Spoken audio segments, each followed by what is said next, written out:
അക്ഷയ കേന്ദ്രങ്ങളിൽ അവശ്യ സേവനങ്ങൾക്ക് വേണ്ടി സമീപിക്കുന്നവരോട് സർവീസ് ചാർജ് ഈടാക്കാൻ ഉടമകൾക്ക് അവകാശമില്ലെന്ന ഉത്തരവ് വന്നതോടെ പ്രതിസന്ധിയിലായിരിക്കുകയാണ് അക്ഷയ സംരംഭകർ. ജീവനക്കാർക്ക് ശമ്പളം നൽകാനും സെന്ററുകൾ നടത്തിക്കൊണ്ടുപോകാനുമുള്ള ഏക വരുമാനം ഈ സർവീസ് ചാർജിൽ നിന്നുള്ള വിഹിതമായിരുന്നു. അതില്ലാതായാൽ അക്ഷയ കേന്ദ്രങ്ങൾ നിർത്തുക മാത്രമാണ് മുന്നിലുള്ള ഏക വഴിയെന്നാണ് സംരംഭകർ പറയുന്നത്. തിരുവനന്തപുരത്ത് നിന്ന് സ്വാന്തന സജു തയ്യാറാക്കിയ റിപ്പോർട്ട്.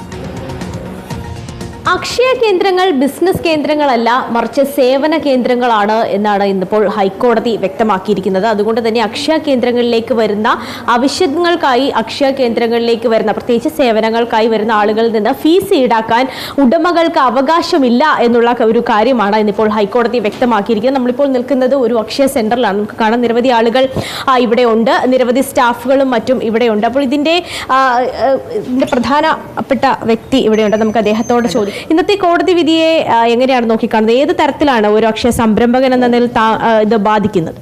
സംരംഭകൻ എന്ന നിലയിൽ ഇന്നത്തെ ഒരു കോടതി വിധി വളരെയധികം സംരംഭകർക്ക് ബുദ്ധിമുട്ടുണ്ടാകുന്ന ഒരു വിധിയാണ് ഇന്ന് കോടതിയിൽ നിന്ന് നമുക്ക് വന്നിരിക്കുന്നത്.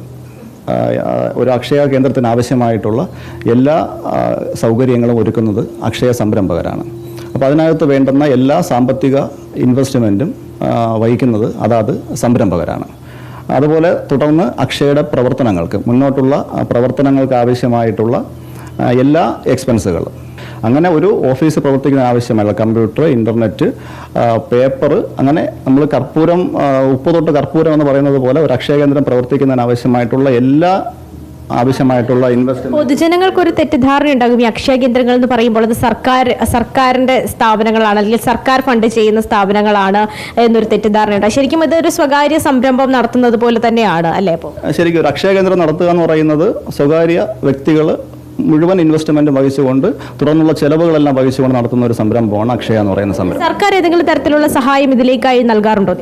ഇല്ല, അത്തരത്തിലുള്ള ഒരു സംവിധാനം സർക്കാരിന്റെ ഭാഗത്ത് നിന്ന് അക്ഷയ പദ്ധതിക്ക് ഇല്ല. ഈ പറയുന്നത് പോലെ ഫീസ് ഈടാക്കാതിരുന്നാൽ നിങ്ങൾക്ക് വലിയ സാമ്പത്തിക പ്രതിസന്ധിയിലേക്ക് പോകുമെന്ന് തോന്നുന്നു. സാമ്പത്തിക പ്രതിസന്ധി അതല്ല, നമുക്ക് ഫീസ് ഈടാക്കാതിരുന്നാൽ അക്ഷയ കേന്ദ്രം പ്രവർത്തിപ്പിക്കാൻ പറ്റില്ല. കാരണം സർക്കാരിൻ്റെ ഭാഗത്തു നിന്ന് ₹1 എയ്ഡില്ല, സാമ്പത്തിക സഹായമില്ല. അക്ഷയ കേന്ദ്രം പ്രവർത്തിക്കുന്നത് അവിടെ വരുന്ന സർവീസിന് വരുന്ന ജനങ്ങളിൽ നിന്ന് വാങ്ങിക്കുന്ന സേവന ഫീസ് ചാർജ് ഉപയോഗിച്ചിട്ടാണ് അക്ഷയ കേന്ദ്രം പ്രവർത്തിച്ചു പോകുന്നത്. അപ്പോൾ ഇപ്പോഴത്തെ കോടതി വിധി പ്രകാരമാണെങ്കിൽ അക്ഷയ കേന്ദ്രങ്ങൾക്ക് സർവീസ് ചാർജ് വാങ്ങിക്കാൻ കഴിയാത്ത ഒരവസ്ഥയാണ് എത്തിയിരിക്കുന്നത്.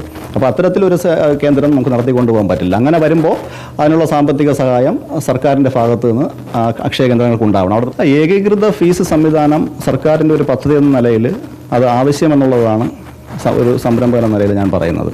പക്ഷേ അവിടെയുള്ളൊരു പ്രശ്നം, കാലാനുസൃതമായിട്ടുള്ള ഒരു ഫീസ് നിരക്ക് അക്ഷയ സംരംഭകർക്ക് ഇപ്പോഴും ലഭിച്ചിട്ടില്ല.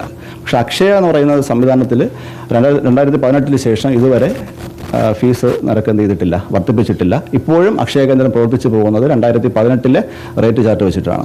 സ്വകാര്യ സംരംഭം എങ്ങനെയാണോ നടത്തുന്നത് അതുപോലെ തന്നെയാണ് ഒരു അക്ഷയ കേന്ദ്രവും നടത്തുന്നത്. അതുകൊണ്ട് തന്നെ ഫീസ് ഈടാക്കാതെ മുൻപോട്ടേക്ക് പോകാൻ ഒരു തരത്തിലും കഴിയില്ല. എന്നാൽ ഏകീകൃത ഫീസിനോട് ഇവർക്ക് എതിർപ്പില്ല. അത് കാലോചിതമായ രീതിയിൽ ഫീസ് സംവിധാനങ്ങൾ മുന്നോട്ടേക്ക് കൊണ്ടുപോകുകയാണെങ്കിൽ അതും അംഗീകരിക്കാൻ തയ്യാറാണ് എന്ന് തന്നെയാണ് ഇപ്പോൾ അക്ഷയ സംരംഭകർ വ്യക്തമാക്കിയിരിക്കുന്നത്.